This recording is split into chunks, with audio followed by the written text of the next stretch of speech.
Vendredi dernier, il y a eu une balle perdue dans ma cage d'escalier. Il était minuit 30. Mais s'il y aurait eu dans la journée, un enfant ça aurait été blessé. Ça peut venir chez un enfant, un adulte. Personne n'est venu nous demander si ça allait bien, comment on l'a vécu, est-ce qu'il y a eu quelque chose. Personne. Là, c'est trop. Là. On était trop dans le silence. Et là, il faut que ça éclate. Il y en a marre. Voilà. Nous, habitants des quartiers Nantes-Nord, Bout-des-Landes, Bout-des-Pavés, Chêne des Anglais, Boissière, Petite-Censive, nous lançons un ultime appel au service de la ville et de l'État pour dénoncer les conditions indignes dans lesquelles nous vivons. Indignes de la République, indignes de Nantes. Nous dénonçons ici le délaissement des pouvoirs publics, la négligence des bailleurs sociaux quant aux espaces publics et l'insalubrité des logements qui engendrent l'angoisse et problèmes de santé, humidité des logements, cafards, logements vieillissants non rénovés, et la liste est longue, très longue. L'insécurité grandissante dans notre quartier, tirs à balles réelles au pied des immeubles. Malgré les signalements et les revendications, rien n'est fait, c'est inacceptable, intolérable, insupportable. Nous avons peur pour nos enfants. Dans quelle France vont-ils grandir ? Comment être ou devenir citoyen dans une république qui nous ignore et nous humilie? Cette fois, c'en est trop. Nous demandons à être écoutés. Nous voulons des actions concrètes et immédiates. Nous voulons vivre dans la dignité, solidarité et force pour nos quartiers. Habitants de Nantes-Nord, ensemble, disons stop. Qui sont vraiment dans le désarroi et qui n'en peuvent plus et qui ne savent pas quoi faire. Et d'ailleurs, moi non plus. Je ne sais pas quoi faire. La venue de Macron rend les gens un peu nerveux à Nantes-Nord. Quand Macron disait qu'il suffisait de traverser la rue pour trouver du travail, il suffirait qu'il traverse la rue pour trouver la misère sociale et voir ce qu'est la France d'aujourd'hui, les quartiers d'aujourd'hui. Et c'est inadmissible qu'on vient et on ne se donne pas la peine de rencontrer les gens qui souffrent, les gens qui n'en peuvent plus. Et il serait temps qu'ils s'aperçoivent un petit peu à quoi ressemblent les quartiers dont ils parlent dans l'hémicycle des Assemblées nationales quand ils parlent de nous. Il serait temps qu'ils traversent la rue, qu'ils viennent voir les vrais gens, en fait, et leurs vraies souffrances. Demain, Emmanuel Macron sera à Nantes. Oui. Qu'est-ce que ça veut dire pour toi? J'espère qu'il aura le courage de nous entendre et nous dire qu'il y aura une solution et trouver la solution. Parce que ça sera encore une défaite pour nous s'il ne nous entend pas, s'il voit pas dans quoi on vit. Il faudrait qu'ils viennent voir dans quoi on vit. Parce que c'est bien beau de nous dire oui, des promesses, et puis ils nous laissent tomber, quoi. On en a marre. Et j'espère que ça va bouger. Pendant le confinement, on s'est retrouvés confiés à nous-mêmes. En fait, si on n'aurait pas eu Castaroutine pour avoir des aides, pour la distribution alimentaire, pour discuter, pour faire sortir nos enfants, on aurait fait comment? On ne sait même pas. Ils nous ont laissés comme ça. On est délaissés de tout. Tu t'es sentie isolée? Oui. Oui, parce qu'il n'y avait pas d'écoute pour nous. On n'a pas d'écoute. Donc on se trouve tout le temps à Castaroutine, à se plaindre chez Louisa, et voilà. Mais non, pourquoi les bailleurs sociaux sont où? Le maire, Johanna Roland. Normalement, elle devrait écouter, nous entendre, nous accueillir, nous dire il est où le problème. Il n'y a rien, on n'a rien eu de tout ça. Et j'espère qu'on sera entendu avec tout ce qu'on va faire, j'espère qu'on sera entendu.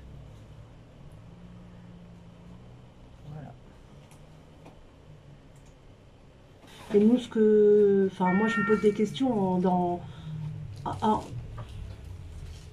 voilà, la police. Voilà le quartier. Voilà. On en a fait. Mais voilà. Là, comme ça. C'est ça votre quotidien? Ah, c'est ça le quotidien, oui.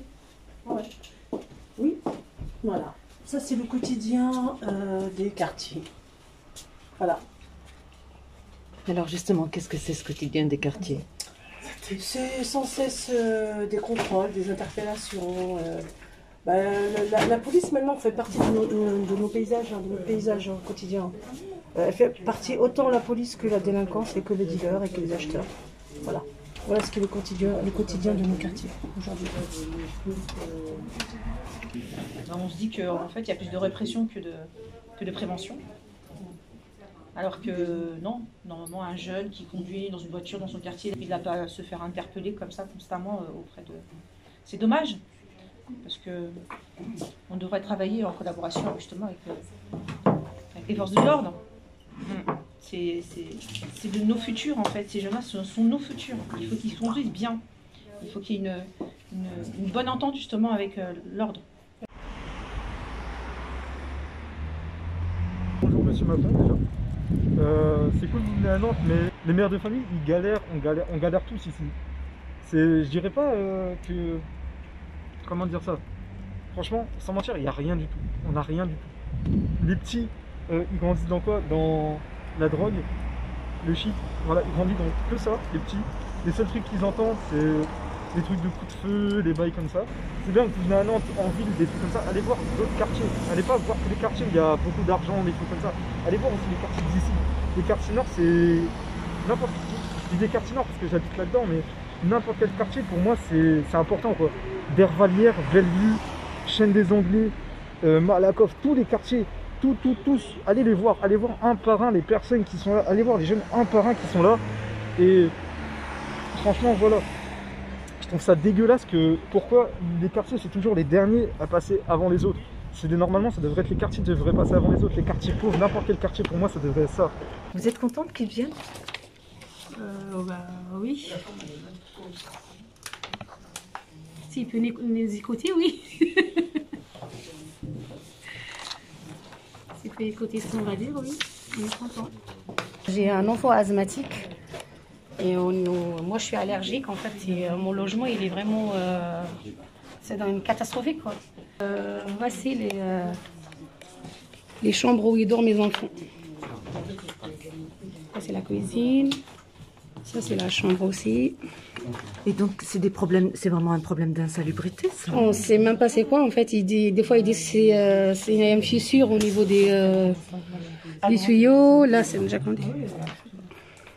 Vous vivez là-dedans? Là-dedans. Là, c'est la chambre de mon fils qui est asthmatique. J'ai déposé tous les certificats médicaux et tout, mais ça n'a rien changé. Ça n'a rien changé. Et je paye un loyer pour ça. Et quand je me suis partie me plaindre, ils m'ont dit que vous êtes trop nombreux dans le logement. Ouais. Le bailleur sait que vous êtes 7 dans un appartement de 4 pièces. Oui. Et on ne vous a pas proposé un appartement pour accueillir cette personne? Non. On n'est pas à l'écoute, c'est ce qu'on On dit. n'est pas à l'écoute. C'est pour ça qu'on dit stop, Rien on en du a tout. marre. Et pourtant, j'ai envoyé des certificats médicaux, en fait, j'ai des services de CHU plusieurs fois chez moi par rapport à l'état de santé de mon fils. Ils ont envoyé un rapport avec des certificats médicaux et tout, mais avec le certificat médical de pneumologue, de médecin et tout, mais il n'y a rien. On n'est pas à l'écoute, en fait. C'est comme s'ils n'ont rien vu. Monsieur Macron, je vous invite chez moi.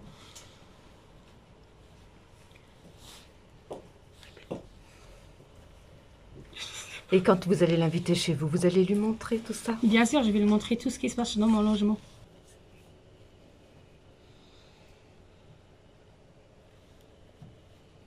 C'est stressant tout ça. Franchement.